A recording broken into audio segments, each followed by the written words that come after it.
अस्सलाम वालेकुम दोस्तों, आज इसराइल अपनी तारीख की बदतरीन आग की लपेट में आ चुका है। ये आग आज 6000 एकड़ से भी ज्यादा फैल चुकी है। जी हाँ, आज हम आपको दिखाने जा रहे हैं इसराइल में होने वाली आग से तबाही के मनाजर। आग किस जगह लगी और कैसे बैतुल मुकद्दस तक पहुंच गई, यहूदियों ने कैसे अपने लिए अजाब का सामान तैयार किया था, ये सब अचानक से कैसे हुआ, ये सब जानेंगे आज की इस वीडियो में। चले अब निकलते हैं इसराइल के इस अजाबशुदा इलाके की तरफ। तल अवीव जो यहूदियों का सबसे अहम शहर है, ये वही शहर है जहां यहूदियों को अंग्रेजों ने आबाद किया। 60 खानदानों को 1909 में यहां जगह दी गई। उस वक्त तल अवीव में बड़ी तादाद में मुसलमान आबाद थे जिसका नाम जाफा था, लेकिन 1917 में सल्तनत उस्मानिया ने यहूदियों को यहां से निकाल कर इस इलाके को यहूदियों से पाक कर दिया। लेकिन सल्तनत उस्मानिया को तोड़ने का असल मकसद भी यही था ताकि यहूदियों को तल अवीव में दोबारा आबाद किया जाए। इनकी आबादकारी का तरीकाकार ये था कि ये मुसलमानों के इर्द गिर्द के इलाकों में जगह की खरीदारी करते थे, मतलब मुसलमान सेंटर में, जबकि चारों अतराफ में यहूदी आबाद हो जाते थे, जिसकी वजह से मजबूरन मुसलमानों को ये इलाके छोड़ना पड़ते थे। दोस्तों, तल अबीब में यहूदियों के आबाद होने का मकसद बैतुल मुकद्दस पर कब्जा करना था, क्योंकि तल अबीब से बैतुल मुकद्दस सिर्फ 66 किलोमीटर के फासले पर है। यहूदियों ने आहिस्ता आहिस्ता इन 66 किलोमीटर के दरमियान मुख्तलिफ गाँव से मुसलमानों के घर खाली करवाना शुरू कर दिए। फिर यहूदी इस गाँव में पूरी तरह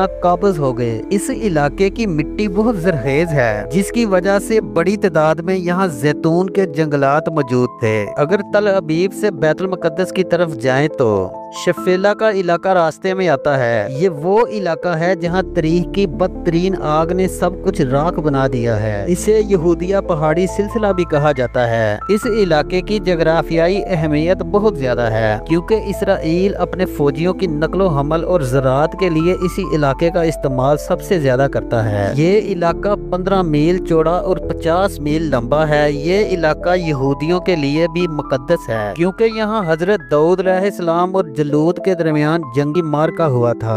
इस वक्त ये इलाका शदीद आग की लपेट में है। कहा जाता है ऐसी आग आज से पहले कभी नहीं देखी गई। ये देखने में ऐसा साफ लग रहा है कि अल्लाह का अजाब नाज़िल हुआ है। मुहतरम दोस्तों, जालिम जितना भी जुल्म करे, एक दिन ये अल्लाह की पकड़ में जरूर आता है, और शायद यही वजह है कि अल्लाह ने इसराइल पर अजाब नाज़िल करना शुरू कर दिया है। इस इलाके का मौसम शदीद गर्म और खुश्क होता है, जिसकी वजह से ये आग 30 अप्रैल 2025 को यहूदी पहाड़ी पर भड़की।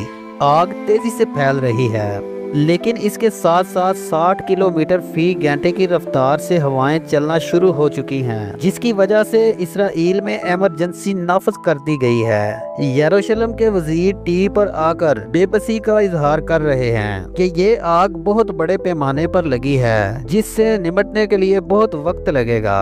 अभी तक इसराइल आग को कंट्रोल नहीं कर सका, यहाँ तक कि इटली, फ्रांस, स्पेन और दीगर यूरोपीय ममालिक से मदद हासिल कर चुका है। आप इसराइल की तबाही का अंदाजा यहाँ तक लगा सकते हैं कि मौसम की रिपोर्ट के मुताबिक ये हवाएं 100 किलोमीटर फी घंटे तक पहुँच जाएंगी, जिसकी तबाही इसराइल के शहरों तक भी पहुँचने वाली है। इसराइल में अब तक हजारों मकान जलकर राख हो चुके हैं और सैकड़ों लोग जख्मी हैं।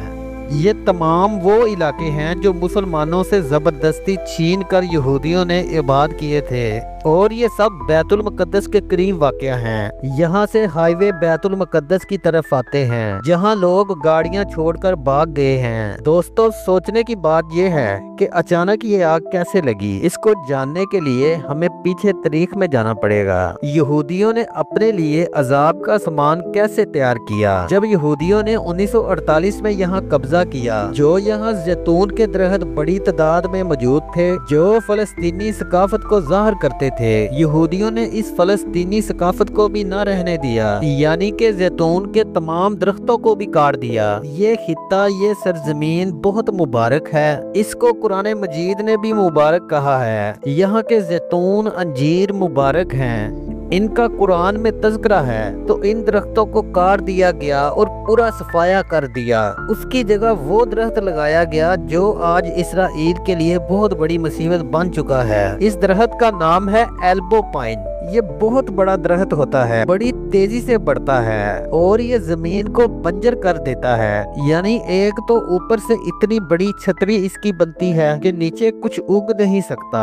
कुछ इसके जड़ों की तस्वीर ऐसी है, इसे बुनियादी तौर पर यहाँ लगाया गया था ताकि यहाँ के असल बाशिंदों को यहाँ से निकाला जाए, ताकि इनकी जर्री और जरखेज जमीनों को बंजर किया जाए, इनकी जैतून और अंजीर की अलामतों को बदला जाए। और ये जब किया गया तो इनकी एक तंजीम है, Jewish national fund. Jewish national fund के जरिए पूरी दुनिया से इन्होंने फंड इकट्ठा किया कि हमने ये दरख्त लगाने हैं। फिर ये दरख्त लगाया गया और इसको बेशुमार जगह पर उगाया गया।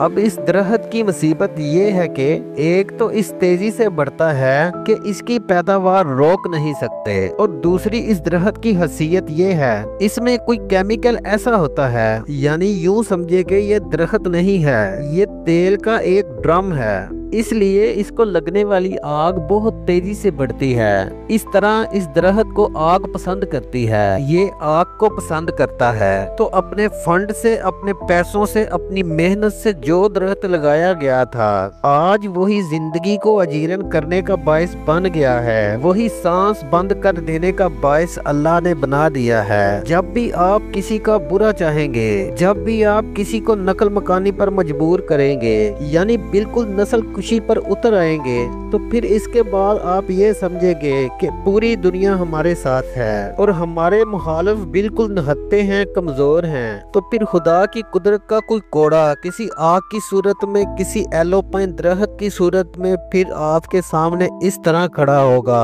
कि पूरी दुनिया के सामने आप बेबसी का तमाशा बन के, दुनिया को इबरत का नमूना बन के दिखाएंगे। जब फलस्तीन में इंसानों को जलाया जा रहा था तो कोई मदद को नहीं आया, लेकिन जिसका कोई नहीं इसका अल्लाह ताला है। इस वक्त 2,45,000 से जायद घर मलबे का ढेर बन चुके हैं। तारीख में जितनी जंगें गुजरी हैं, इनमें सबसे ज्यादा घरों की तबाही गजा में की गई है और 90% लोग बेघर हो चुके हैं। इस वक्त गजा में 39 मिलियन टन मलबा पड़ा है। सबसे ज्यादा तबाही गजा के इलाके खान यूनिस में की गई है। अगर आज भी ये मलबा उठाना शुरू किया जाए तो तमाम मलबा उठाने में 15 साल लग सकते हैं। कहते हैं कि कुदरत की चक्की बेशक देर से पीसे, लेकिन वो पीसती बहुत बारीक है। फिर जो वो इंतकाम लेती है इसको सदियां याद रखती हैं। फिर हिस्ट्री बदल जाती है, फिर कहने पर मजबूर होते हैं कि ये तारीख की सबसे बड़ी आग है। फिर कहने पर मजबूर होते हैं कि सारी टेक्नोलॉजी इसके आगे फेल है, सारे जहाज इसके आगे फेल हैं। फिर हाथ बांध के यूं खड़ा होना पड़ता है कि